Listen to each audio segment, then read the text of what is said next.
Ladies and gentlemen, boys and girls, welcome back to Let's Play Mount & Blade Warband: A Clash of Kings, where Bobbard is busy cooking a curry. I think it's a curry from a shy. Yes, honest. Yum yum. Anyway, yeah, we're at our camp, our little campsite, because you can set up a camp anytime you like and go for a walk around it if you like, and use it and wait there to pass some time, and you can fortify it if you like, and that sort of thing. Apparently we're half Dothraki because we live in yurts when we're on the move. Apparently Bobbard and his band of merry men. Is that a milk churn? I think it is. Yeah. So, anyway, moving on. Resume traveling. Also, we can access the mod options there, which is interesting. Battle size of certain options. Nah, I want way more than like 30 people per battle. What the fuck? I like 250 people per battle maximum. Sounds a bit more like it. Yeah. Right. Weapon use fixes change NPC decision making with the following weapon types.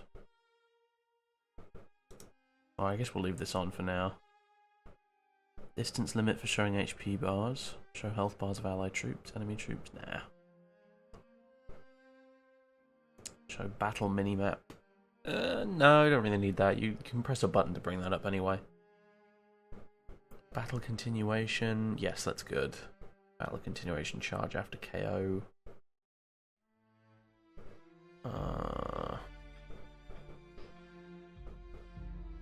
Assign D-Horse Cavalry to infantry, I suppose.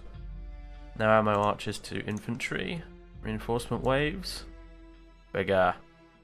50. Report shot distance.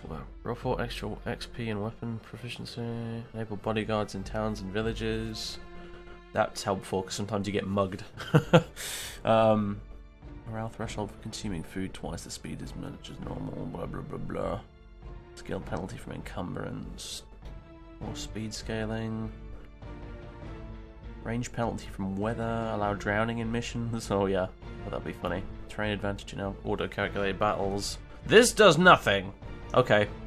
Lords returning from exile enabled. Diplomacy AI changes. Diplomacy economic changes. Anti-woman prejudice level. What? As if there's an option for that. That's hilarious. I think Tumblr just exploded just looking at that option there. Oh my god. Enable fog of war. Oh, I can turn that off. That might make life a bit easier. Although part of me just wants to try and get a fucking map and do it like properly. Then again, half the places we're probably going to go to aren't going to be on the map, are they? Because I looked at a map when we were at the Citadel and 9 stars, for example, was not on it. Oh no, we'll carry on with Fog of War for now, but yeah. Might turn that off. Disable time of day, probability of rain, snow, cloud amount, fog strength. That's a lot of options in this, isn't there? Disable companions' complaints. Nah, that's always a bit of a laugh. Done.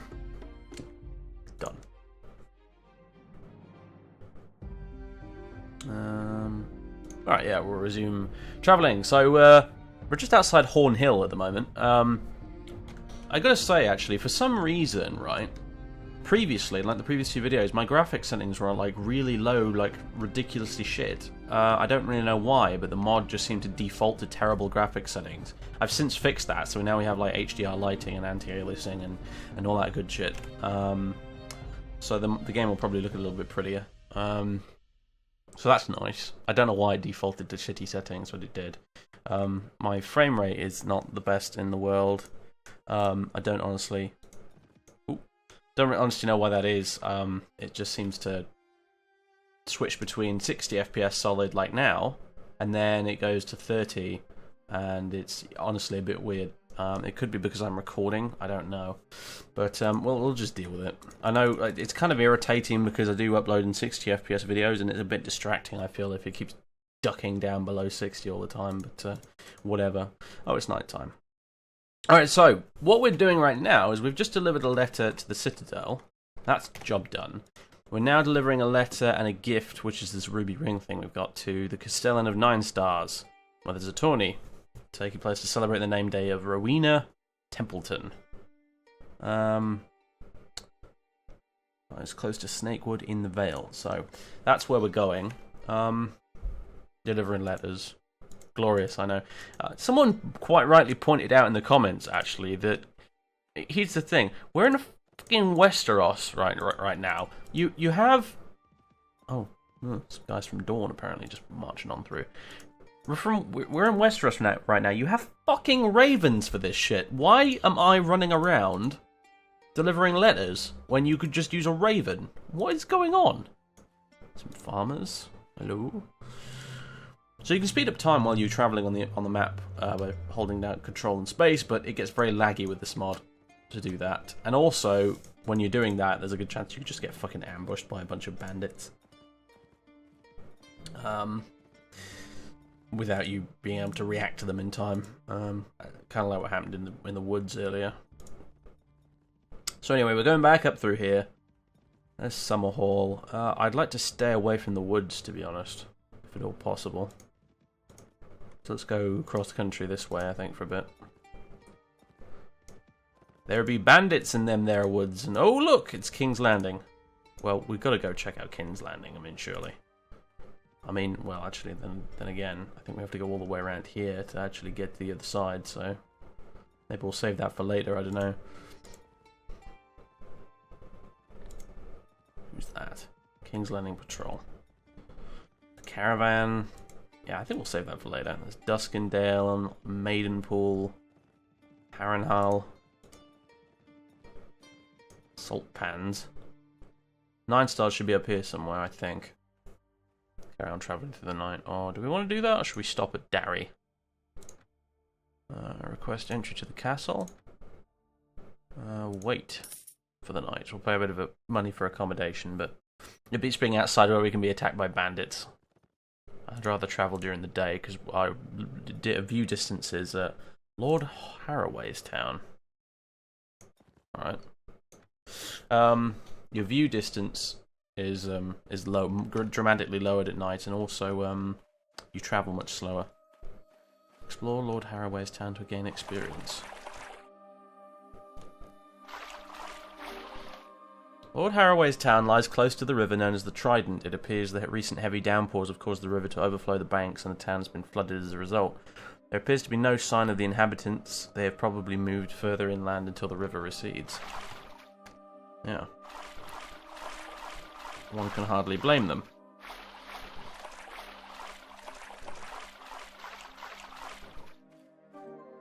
The wooden building appears to be a butcher's shop. There is no sign of the butcher, but a few slabs of dried meat are hanging from a primitive rafter outside the shop. Perhaps to show customers its wares. You see no reason not to claim them as your own, but as you get closer you notice the meat is crawling with maggots. Ugh.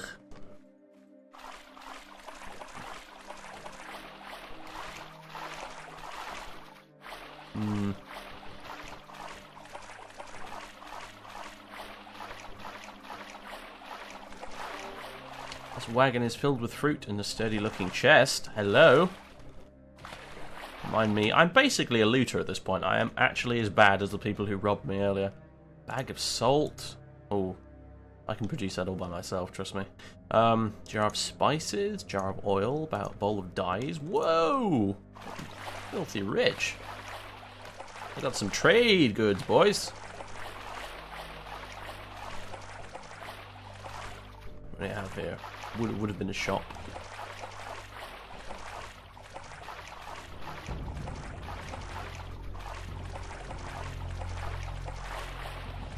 My cabbages!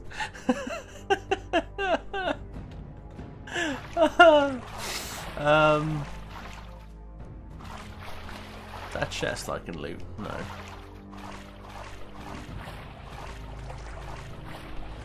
You've successfully explored Lord Harroway's town. Okay. Cheers. Let's let us know there's nothing else to grab here for experience. No. That poor sausage.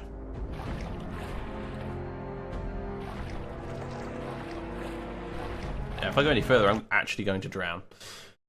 Let's leave. Cross here. The Crossroads Inn. We're on the King's Road right now, I think, aren't we? Yeah. Goes up that way. Crossroads Inn.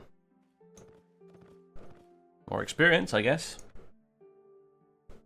Now, what we find here will depend on what point in the sort of overall story this mod is taking place, now I think about it.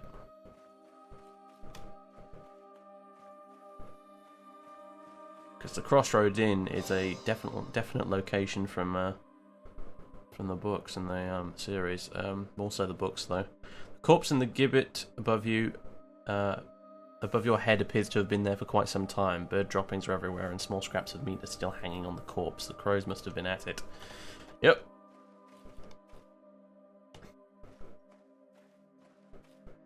I actually know who that is. It's from. It's not a major character or anything, so it's not exactly a spoiler. But yeah, I think it was a stable boy or something, if I recall. I literally read the chapter with this in the other day. I've managed to forget it. The burned down dwelling appears to have been destroyed recently, with smoke and small fires still coming from the woodwork. Yes. Lord Tywin Lannister's been here. The inn appears to have been abandoned. The doors are locked and no noise can be heard from inside. The surrounding area is trodden down and evidence of a large gathering of men and horses can be seen everywhere. Yep, like I said.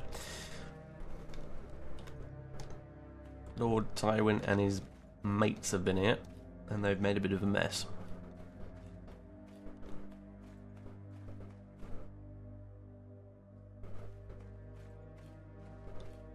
This is quite interesting. This is one of the things I like about this mod. We're sort of experiencing the world of A Song of Ice and Fire from the perspective of basically a complete nobody who's just sort of wandering along and rummaging through the debris of everything that's been left behind.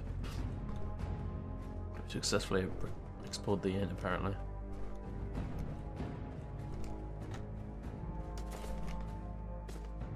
It's one of the things I like about this mod is the way it lets you kind of experience the world of these books and the series in a way that you otherwise I don't think would be able to. There's two really truly great Game of Thrones mods out there in my opinion. One is this, and the other one is simply called A Game of Thrones, and it's for Crusader Kings 2, and that is obviously quite different because it's Crusader Kings 2. We know where that focuses more on, it's a strategy game where you play as one of the lords of the realm and you plot and you scheme and try and play the Game of Thrones effectively. I did post a live stream VOD of me doing that. Oh look, the area. That's all the way up there. Oh. And that focuses on obviously the other side of the entire Song of Ice and Fire thing, is the politics essentially. It's what drives most of it. But A Clash of Kings is fun because it focuses on not only the war side of it with the actual battles and stuff like that, but also it gives you an opportunity to go around and explore and experience the world from a sort of first person perspective. Which obviously I'm getting my mods mixed up now. Which obviously the Game of Thrones mod for Crusader Kings 2 doesn't really let you do, for obvious reasons, because it's a strategy game and it's played from a map like this constantly all the time. So they're both awesome though. The Bloody Gate. We have passed the Bloody Gate, and now onto the Sodding Village. Seriously though, where's 9 stars? Like, it's near the Snakewood apparently, but I don't know which of these is the Snakewood. There's Redford. Or just search around near forests, I suppose, and see if we can find anything. A lot of dudes about. Sir Donald Wainwood, Lord Lionel Corbray, Lord John Linderley. These are all people from the books as well. Like, it's not, they haven't just made this up for the mod. Like, these are legit actual lords and stuff that are mentioned in Travelling to Snakewood. Okay, so Snakewood's actually a town. Fair enough. This guy's travelling to Snakewood apparently. Let's follow him. Who is this? Lynn Corbray, yeah.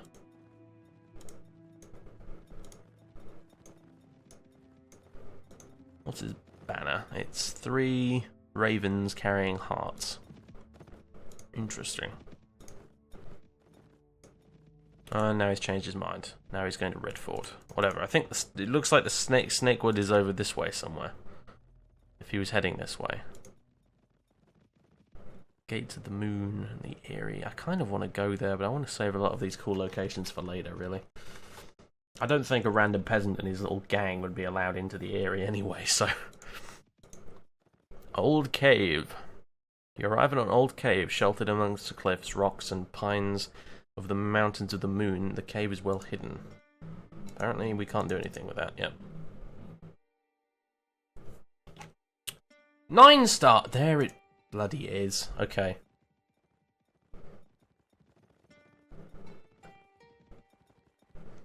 We have discovered 9 stars. Hooray! You know, should I just go to High Hall? Oh, it's a village. Actually, you know what? I might recruit a few dudes here.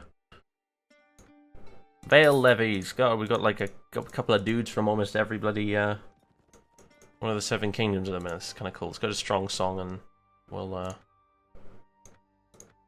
rest here within the castle walls for a while.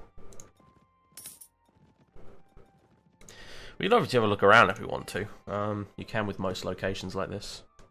Just have a poke around.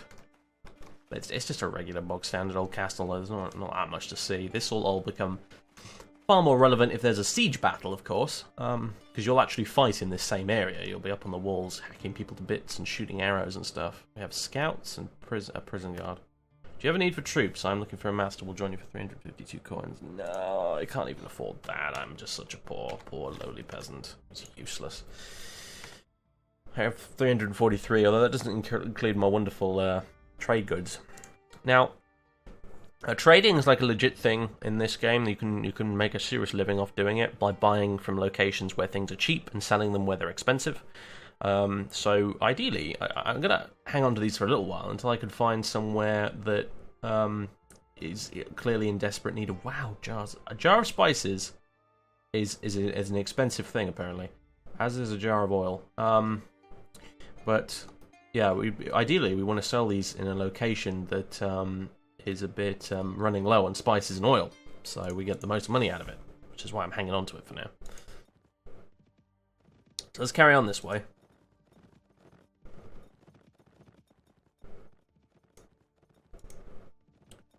Round this bloody river. Current force morale is 45. We have 6 days of food left. Uh-oh. We might want to visit a village or something. What's the closest one we can get to? Wolf Pine. You can buy food from villages in these places, so... Let's go to Wolf Pine and see if we can buy a bag of grain or something. Should have bought some back in that other village.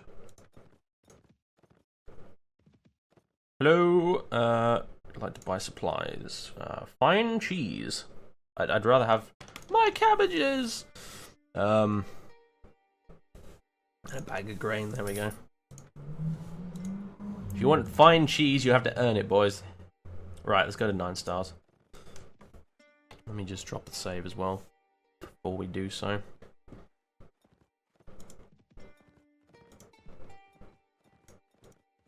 Oh shit! Oh, run!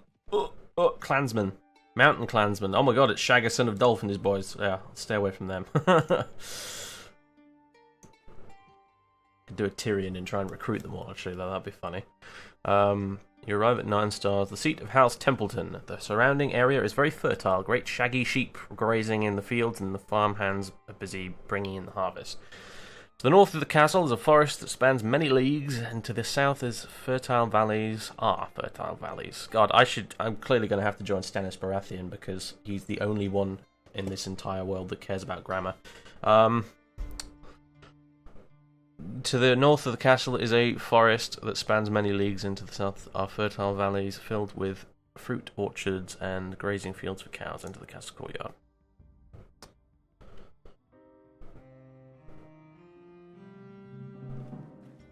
Right. No way. Okay, we have acrobats who can jump in slow motion. That is awesome. You need to teach me how to do that. Sir Geoffrey Gaunt and Sir Josmin Gaunt. Hello. Who are you? Who are you? I'm Bob. Sir Gawain Gaunt of House Gaunt. We're a proud house with a long and illustrious history. Why, my cousin, thrice removed, was the nephew of Sir Gawain Gaunt of the Kingsguard. Good for you. Whatever. We don't care. We're just a peasant. Sir Omer Chittering. Sir Manfred Rollingford. That's a name and a half, isn't it? Never you mind, he says, yeah. Alright, fine. We'll just go somewhere else. Who am I delivering this letter to, anyway? The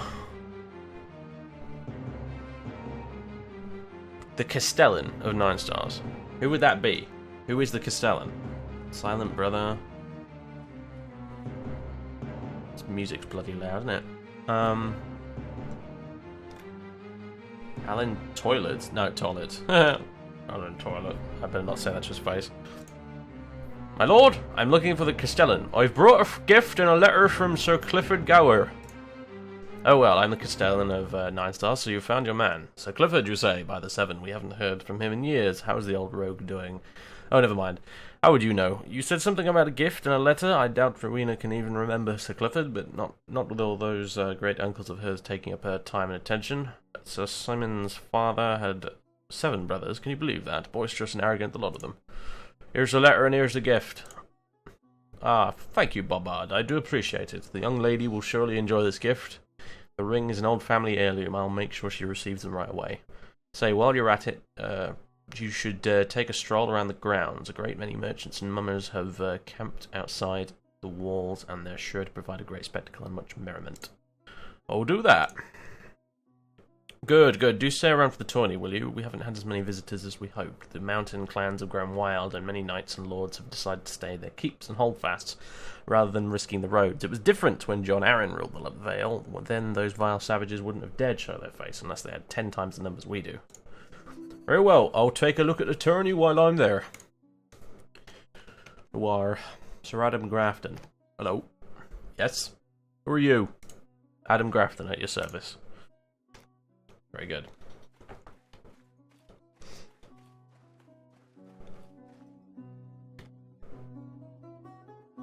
Dot, dot, dot.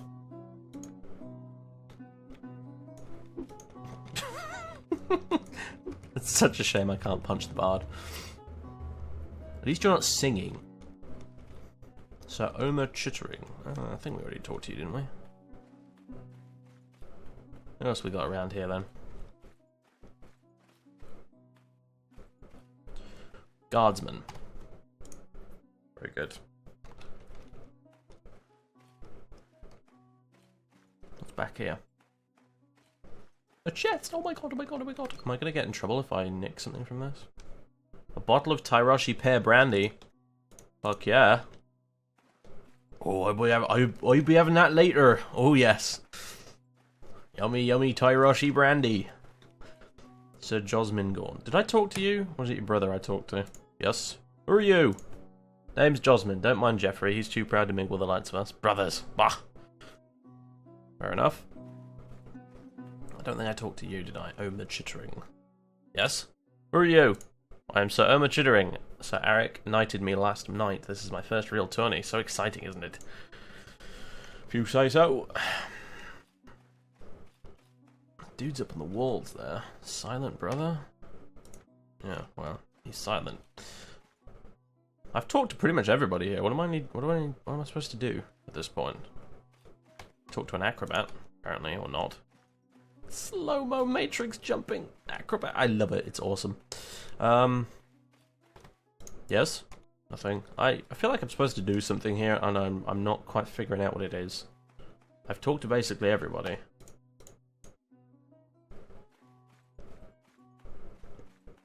And I've nicked some brandy, and that's kind of it. Running out of options here.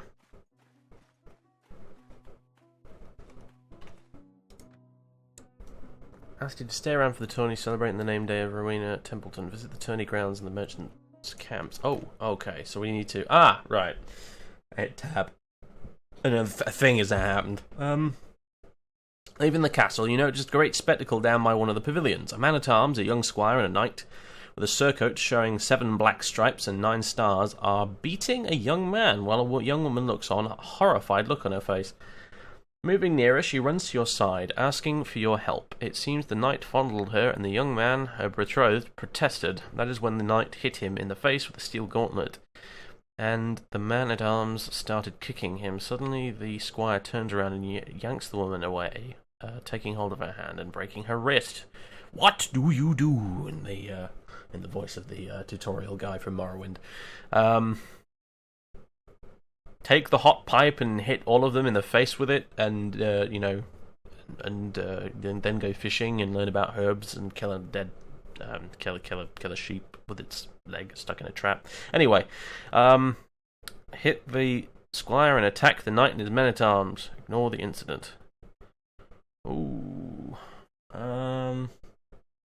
It would obviously be wise to ignore the incident, however. I don't take that kindly from you noble folks. I'm sick to death of you. You're all horrible, and I'm gonna stop this. Yes. As you start brawling with the men, guardsmen from the castle come running over to break up the fight. Before they arrive, you manage to take a swing at the knight and hit him right on the nose. Blood spurts forth, but in the meantime, the man-at-arms has managed to get his club ready and hits you in the head, causing you to fall unconscious. As you wake up, you notice a dim light and a mouldy smell. Opening your eyes, you realize you're in some sort of dungeon. It feels like your head is being invaded by an army of aurochs, and your body is blue and yellow, covered in bruises. As you try to get to your feet, you hear voices outside the locked door, and trying to stand upright, you wait for the man outside to enter. Dum dum dum! Oh, it's a toilet. Excellent. Bobbard, what were you thinking? The knight you attacked is Sir Raymond Templeton. Sir Simon's youngest, it's probably Simon, isn't it? Not Simon, whatever. Youngest uncle. What a mess. The man is infuriated. Let me ask you this, Bobbard. How good of a fighter are you? Oh dear. I can hold my own? Sort of. Doesn't say much, does it? What a vague answer. You're a guest here, Bobbard, and an unknown one at that. You've struck a relative of the Knight of Nine Stars outside his own castle. Sir Simon would be in his right to cut off the offending hand, but Sir Raymond was never his favourite uncle, nor is he a friend of mine, so it's been agreed that you will be judged by someone other than Sir Simon. As it happens, I will be one of the 3 judges at your trial. Why are you here? Why indeed. Sir Raymond and I have never been fast friends. To tell you the truth, I despise the man. However, the other 2 judges are his brothers. I'm the Castellan of 9 Stars and a knight of the House Toilet. My word carries weight in these parts, and I will urge the judges to be merciful. However, you struck the youngest brother of the other 2 judges, so there's a risk you'll wake up tomorrow without a hand. There's another option, though. Tell me. You stand accused of assaulting a relative of the Knight of 9 Stars. The judges will be unlikely to look upon your case with favourable eyes. But if you demand a trial by combat, you might be able to prevail. So I ask you again, Bollard, how good of a warrior are you? I see. You attacked Sir Raymond Templeton and stand accused. Sir Alan Tollett has advised you to demand a trial by combat. Oh bugger.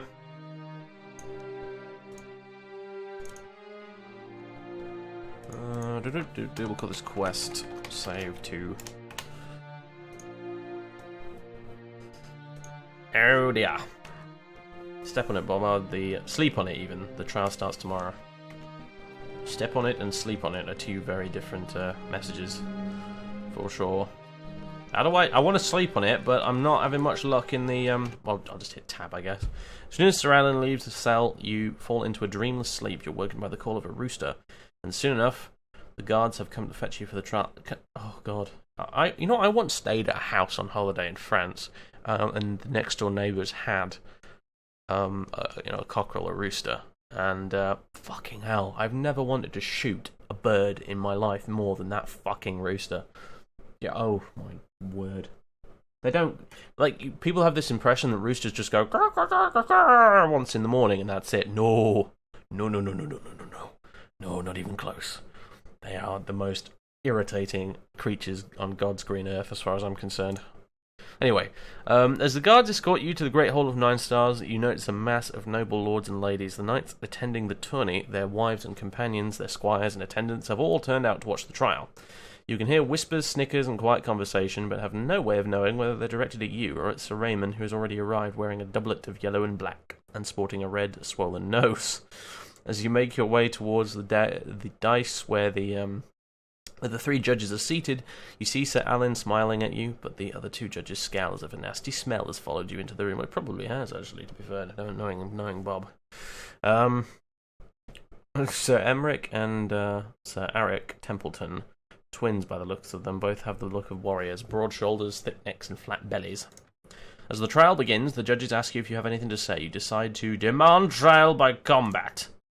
The hall immediately erupts into chaos, with knights and squires shouting, ladies gasping, servants clapping, Sir Raymond and his 2 brothers seething, and Sir Alan favouring you with a big grin. The guards look confused, unsure of what to do, until Sir Alan calls for quiet. He then declares a request for trial by combat within your rights, and the gods will surely look upon the righteous with favour. When Sir Raymond asks if you will still lose a hand when he defeats you, and if he decides to accept your yield, Sir Alan decrees that the loser will receive 50 lashes. When the guards gather around you to escort you back to your cell, Sir Alan tells them to stop and instead brings you to his chambers. Yeah. What is it with people getting into trials by combat in the Vale? It's a strange trend, eh? As the guards escort you to the Castellan's chambers, you notice some knights nodding their approval of your actions. It would seem Sir Raymond is not well liked. Okay. Oh my god, that is a rug. What's up there? I may well end up like you shortly, I'm afraid. Ooh, a chest. Containing absolutely nothing. Do I still have my brandy? I do. Yes! Oh, God, I didn't see you there. Hello. Bobbard! Ha! Did you see the look on Raymond's face? That bastard got a surprise there, no denying it. But can you defeat him? I admit, I know nothing about you, except for your ability to hit knights right on the nose. Are you a knight yourself? Nope. Oh well, I guess it doesn't matter. Do you have your own armor? Sword, helmet, horse? No. Oh well, either way, I would be honoured if you'd let me provide all that you need, Bobbard. During the trial, did you notice how some of the knights and ladies seem to approve of your request? Sir Raymond is not well loved, and there's been stories. Peasant girls have complained before. Either way, I think that not only the small folk, but a great part of the nobles will be on your side during this fight. I suppose so. Do you know the rules of trial by combat, Bobbard? The fight ends when either party yields or is killed, or when the accuser takes back his accusation, or when the accused declares himself guilty. You'll need to either kill Sir Raymond or force him to yield and withdraw his accusations. Very well. I don't imagine there's much more to say. The trial is tomorrow. I suggest you get some sleep. Sir Raymond was never a great warrior, but he's not unskilled either. I see. As you lie down to sleep, you ponder how to defeat Sir Raymond. Soon, however, sleep overwhelms you and suddenly dawn has arrived. Once again, the rooster wakens you, and Sir Alan arrives with a servant carrying a plate with 2 sausages, 3 fried duck eggs, a piece of new bread fresh from the oven, and a large piece of blood pudding. When you finish, the servants present you with the armour provided by Sir Alan, and they help you don it. It explains that Sir Raymond has asked for the trial to be fought on horseback, both of you starting with lances and fighting on foot should either of you be struck from the saddle. Too soon, the servant tells you that the time has come, and you both descend the stairs of the keep and begin walking towards the tourney ground. As you reach the tourney ground, small folks surround you. Grizzled old farmers shake your hand, and young peasant girls kiss your cheek. Ugh. Really? You want to kiss Bob's cheek? Fucking hell. Young men pat you on your back, and a septon pushes through the crowd to bless you. You climb over the fence separating the tourney grounds and the surrounding fields and mount your stallion. There you are, Sir Bobbard, champion of the people. That's more like it. On the opposite end of the field, Sir Raymond is mounted on his own horse, holding a lance. In the stands surrounding the tourney ground, knights, nobles, ladies, farmers, and merchants are gathered. A septon is summoned to deplore the father... Deplore? Really? I think implore is the word you were going for there. Oh dear. Implore the Father above to give strength to the righteous and judge the men about to fight justly. A herald blows a trumpet, the signal to fight, and you tighten your grip on the horse. Charge! Oh boy. This could end horribly. Or brilliantly. But probably horribly.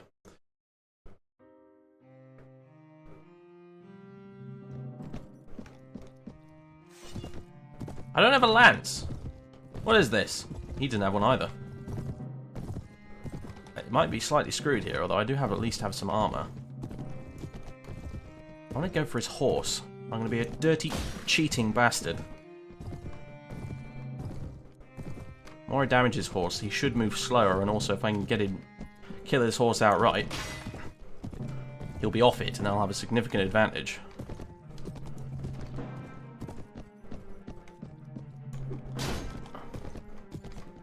Although, it's probably got a lot of hit points on account of it being covered head to toe in armour.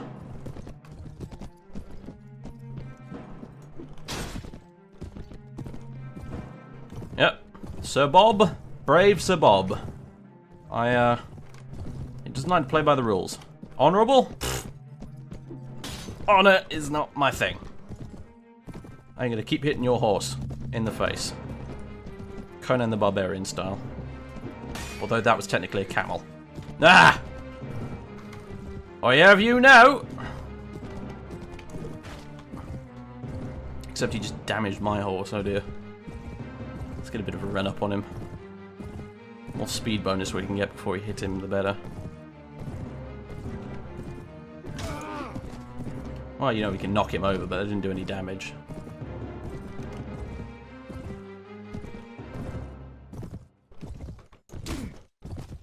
Damn it, I didn't mean to do that. This is, to be fair, probably the first time Bob's ridden a horse in his life, so he's doing quite well, all things considered. He blocked that one, the bastard. Damn it!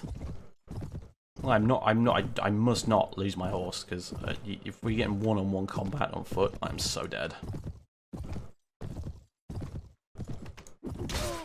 Oh, yes! Okay, that was only 16 damage to be fair, but better than nothing. Missed. Damn it.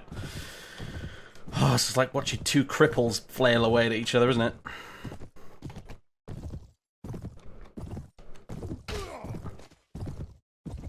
Oh well. Keep knocking him over when I mean to hit him in the face. Oh! Yes! If I'd be able to stab him right in the head, that would do lots of damage.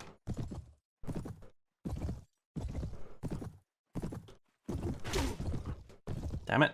Stop hitting my horse. Only I'm allowed to do that.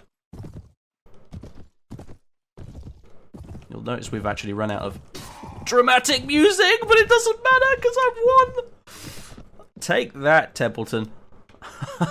He's dead. Killed. Oh! As Sir Raymond falls to the ground, the stands erupt in cheers, and the small folk surrounding the tourney ground shout your name. Blood leaking through his armour, Sir Raymond gives a final sigh and then breathes his final breath. Exhausted yourself, you motion for a servant to help you get out of your armour and back into some comfortable clothes. Suddenly, Sir Alan appears at your side, taking hold of your arm and dragging you off into towards the woods. Uh-oh. Still groggy from the fight, you can't make sense of what he's shouting, but then he points towards the castle gates. There, Sir Emeric and Sir Aric are mounting their horses and grabbing swords, obviously intending to revenge their little brother. Sir Alan leads you towards the road leading towards Snakewood and tells you to make haste before the brothers can catch up to you. As a final gesture with a broad smile on his face, he hands you a small bag filled with clinking coins. I bet a good amount on you defeating Sir Raymond, and figured it was only just you should have your share, he says. Setting out, you make good speed towards the safety of Snakewood, but the brothers are mounted on fine horses, and they know the woods much better than you do. Soon, you hear them coming up behind you, and you turn your horse around ready to face them. Uh-oh, I am so screwed. The only question is, am I going to have any of my pals with me to help? I'm guessing probably not. Oh no, I do. It's just I don't have a horse or armor or anything, so we're probably in some serious trouble. We've got a Stormlands levy and a begging brother. Oh, and the begging brother is already running away. Good stuff. Oh, wow.